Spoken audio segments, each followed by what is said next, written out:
Okay guys, aanahin natin yung best friend ko ng kuto.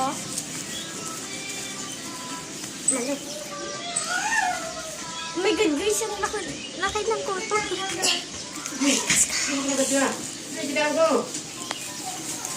Ano? Ano yun? Nahulog yun. Ito ng kuto.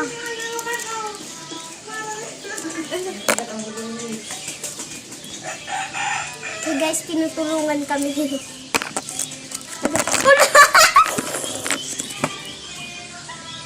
Hi! Bye! Guys! Let's fix my koto. Okay guys, sashaweran na natin siya. Ashley, din.